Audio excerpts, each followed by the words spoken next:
Halo semua, kembali lagi di Wuxia Channel. Semoga keberlimpahan mengiringi kita semua. Kali ini Mimin mau melanjutkan review alur cerita Legend of Fei bagian ke-6. Tanpa menunggu lama lagi, kita buka alur ceritanya.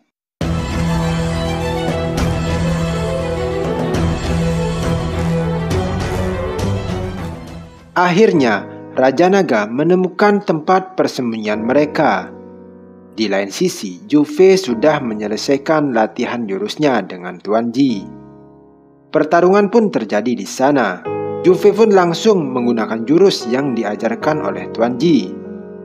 Sedangkan pimpinan Raja Naga itu yang sebelumnya meremehkan Zhu Fei terkejut setelah melihat permainan pedang Zhu Fei yang mengenai jubahnya itu.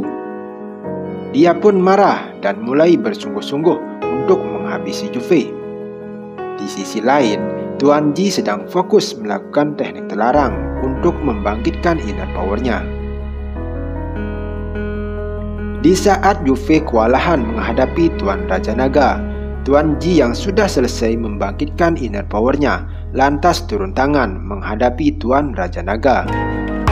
Pertarungan pun terjadi kembali di sana. 殷少侠，如今你最想看的。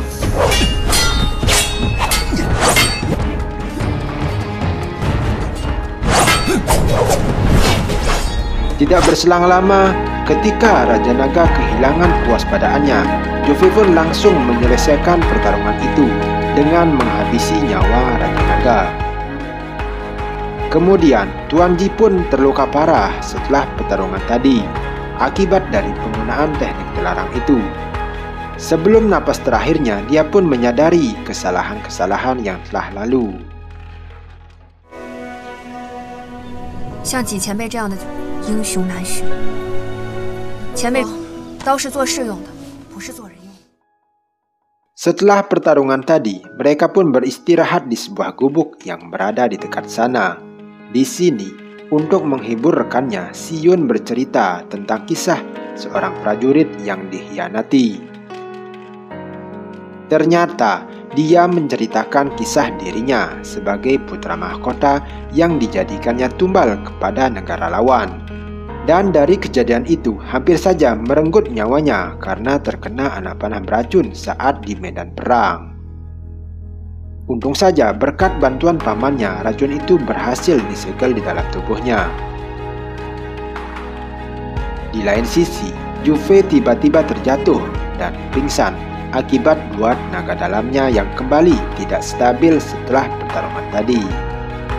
Mereka pun pergi membawa Zhu Fei ke kota yang berada dekat dari sana. Di tengah perjalanan, dia bertemu Jenderal Wen. Kemudian, dia menitipkan Nona Wu kepada Jenderal Wen untuk diantarkan ke Tuan Kantang. Di tengah perjalanan, ketika Jenderal Wen melihat situasi di sekitar sana, Nona Wu secara kebetulan bertemu Li Sheng. Tidak berselang lama, pasukan klan Lisa datang menuju ke tempat mereka.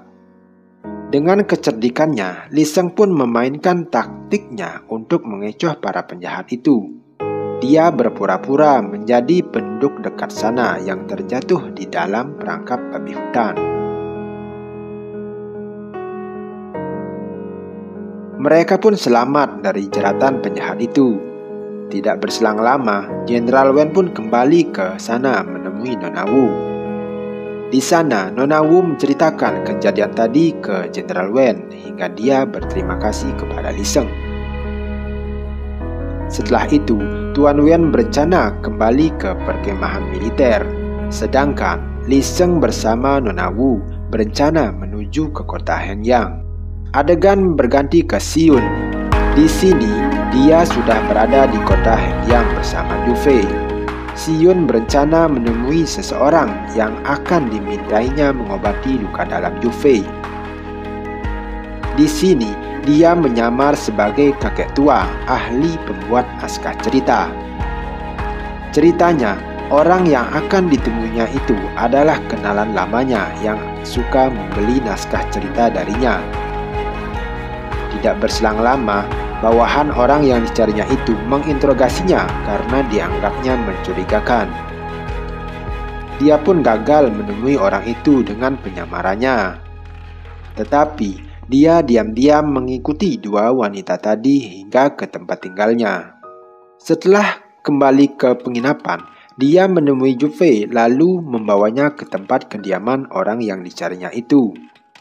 Di sisi lain, ternyata Tuan Shen dan Lisa sudah berada di kota Hengyang dan melihat Xion yang membawa Juve di sana. Ternyata, tempat yang mereka tuju adalah kediaman Xiaoyun, yakni tempat pementasan opera dari klub Yui yang terkenal itu. Mereka pun dipersilahkan masuk ke sana oleh bawahan ketua klub Yui. Melihat kondisi Juve yang semakin memburuk, Xion terpaksa memanggil seorang nyonya yang tengah memainkan opera itu. Nyonya ini bernama Ni Chang. Ternyata dialah orang yang dicari Xion untuk mengobati Juve nanti. Setelah menjelaskan kedatangannya ke sana untuk meminta tolong mengobati rekannya, Nyonya Ni Chang pun langsung menolaknya. Akhirnya Xion pun mengatakan bahwa wanita yang berada di sampingnya adalah penerus pedang selatan. Seketika itu Nyonya Ni Chang langsung berubah pikiran. Entah ada pengalaman apa dia dulunya bersama Li Zheng, kakeknya Juve. Kemudian Juve pun dibawa masuk ke ruangan pengobatan menemui Nyonya Ni Chang untuk diobatinya.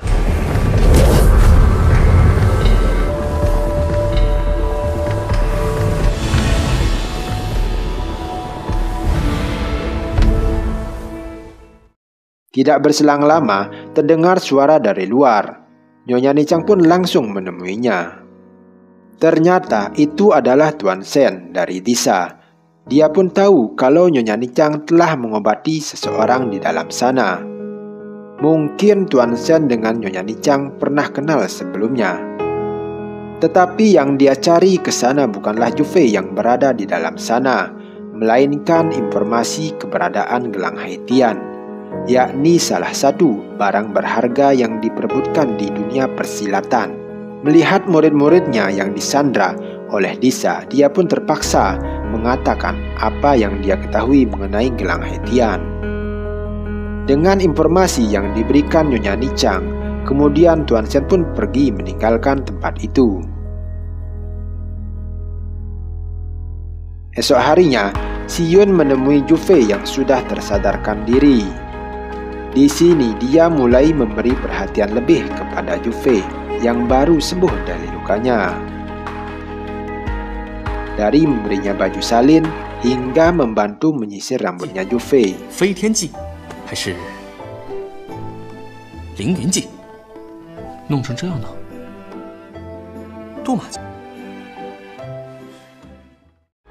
Singkat cerita, mereka sudah berada di kedai teh untuk makan bersama sambil diiringi cerita-cerita ringan dari Xion. Sementara itu, di klan 48, Nyonya Li berencana turun gunung untuk mencari informasi mengenai pemberontakan bawahannya yang berada di tempat persembunyian. Sedangkan klannya dipercayakan kepada bawahannya yang bernama Denzhen. Adegan kembali ke Juve.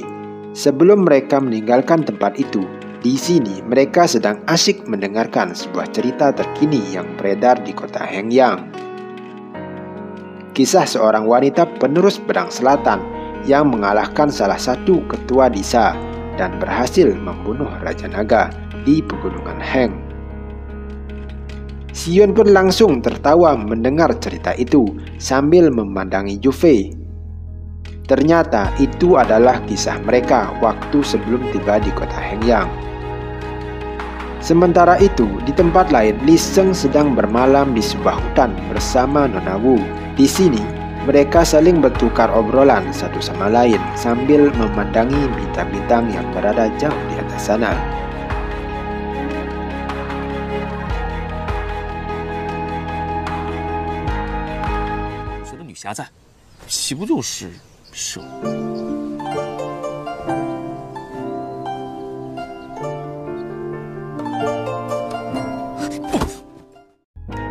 Singkat cerita, malam pun tiba.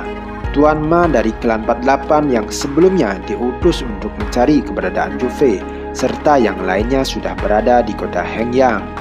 Di sini, dia kehilangan jejak Lian yang sebelumnya mereka ajak bersama menyuruni gunung. Sementara itu, di tempat lain, Lian ternyata sedang bersama seorang pendekar muda yang ahli pedang. Di sini, dia menceritakan kehebatan saudaranya yang tak lain adalah Zhu Fei. Pendekar itu pun tertarik untuk menantang saudaranya itu. Singkat cerita, hingga akhirnya secara tidak sengaja, Lian bersama pemuda itu bertemu Zhu Fei di kediaman Nyonya Nichang. Akhirnya pemuda itu pun menantang Zhu Fei untuk berduel dengannya.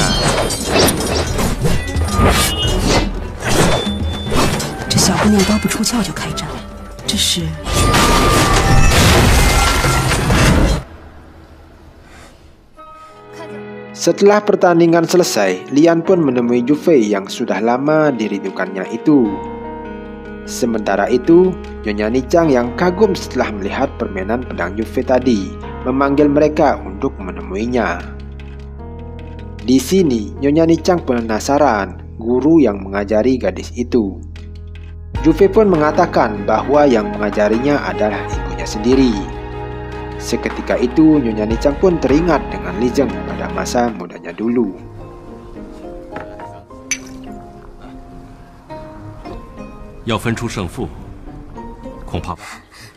Untuk alur cerita Legend of Fei bagian ke-6 selesai.